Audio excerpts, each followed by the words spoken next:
नमस्कार दोस्तों, आज एक ऐसा शानदार केस लेकर आए हैं जिसकी डायग्नोसिस में एक छोटी सी बिटिया ने बेहद महत्वपूर्ण भूमिका निभाई।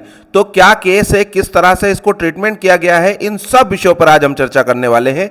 तो देखिए, सबसे पहले हमारे पास एक फ़ोन कॉल आता है कि जो इनकी ये पशु है, जो पिग है, जो सूअर है, इसने अभी कल या परसों बच्चे दिए हैं और केवल 2 बच्चे इसने दिए हैं। और ऐसा लग रहा था पशु मालिक को कि बाकी के जो बच्चे हैं वो इसके पेट में ही हैं।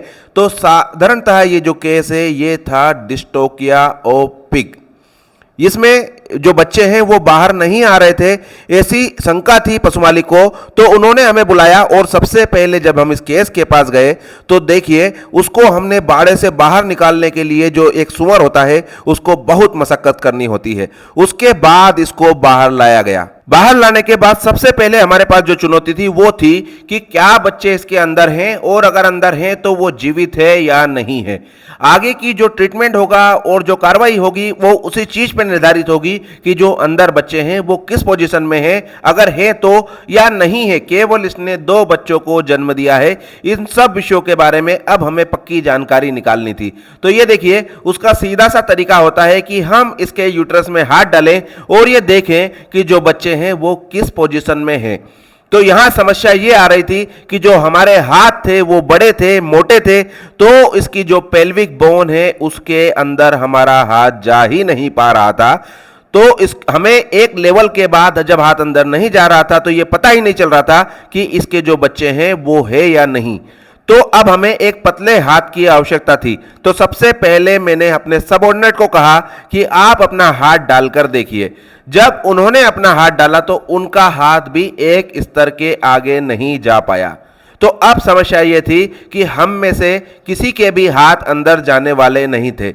ऐसी स्थिति में हमने ये देखिए, एक शानदार सी छोटी सी बिटिया है, ये काफ़ी साहसी है, और इनका जब हाथ हमने देखा तो हमने ये निर्णय लिया कि बेटा आप इसके अंदर हाथ डालकर देखिए कि जो बच्चे हैं उनका मुंह या उनके पैर आपके हाथ में आए या नहीं। ये निश्चित तौर पर बेहद साहस की बात है, और ये उसमें सहर्ष तैयार हो चुकी थी क्योंकि इनका जो पशु था ये बेहद कष्ट में इनको लग रहा था। तो ये सहर्ष उसके लिए तैयार हो गई हैं। और फिर देखिए, हमने इनको तैयार किया है। इनके हाथ में ग्लव्स और बाकी जो सुविधाएं हैं वो देने के बाद इनका हाथ अंदर डलवाया गया। बड़ी आसानी से इनका हाथ जो है वो अंदर यूट्रस तक चला गया, और अंदर जब इन्होंने पूरे इत्मीनान से उसको देख लिया तब हमें कोई भी पिगलेट जो है, जो बच्चा है, वो उसके यूट्रस में, उसके पेट में नहीं मिले। ये एक राहत की बात थी कि यहाँ इसके पेट में कोई भी मृत बच्चा नहीं था। सबसे पहले शंका थी कि कहीं ऐसा ना हो कि इसके पेट में जो बच्चे हैं वो मर गए हों और फूल गए हों। अगर ऐसा होता तो ये जो पशु हैं ये संकट में आ जाता, इसके प्राण संकट में आ जाते। तो इस तरह से इसकी डायग्नोसिस की गई है, और जब हमने पूरा यूट्रस उसके पेट में ये देख लिया कि जो बच्चे हैं अब वो जीवित मतलब है ही नहीं, इसने केवल 2 बच्चों को जन्म दिया, ऐसी स्थिति हमारे सामने आई। तो दरअसल हुआ इसमें ये होगा कि जो बच्चे हैं वो इस पशु ने रात में दिए होंगे, लेकिन बाड़े में मौजूद कई अन्य जो पशु हैं उसने उन बच्चों को आहार के रूप में ले लिया। तो अब राहत की बात यह थी कि बच्चे इसके अंदर नहीं थे, और जो 2 बच्चे हैं वो पूर्णतः स्वस्थ थे। तो यहाँ पर अब इसको केवल एक एंटीबायोटिक हमने दिया, और प्रिकॉशन के तौर पर एक यूट्राइन कॉन्ट्रैक्शन के लिए जो इंजेक्शन होता है वो दिया है। इसके बाद अब 2 दिन हो चुके हैं को उसमें नॉर्मल सा डिस्चार्ज आया, एक आध दिन, और ये जो पशु है अब पूर्णतः स्वस्थ है।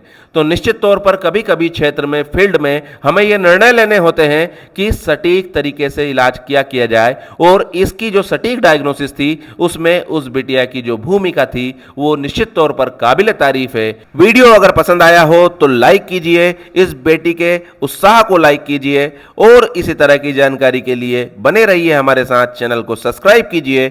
जय हिंद, जय भारत, धन्यवाद।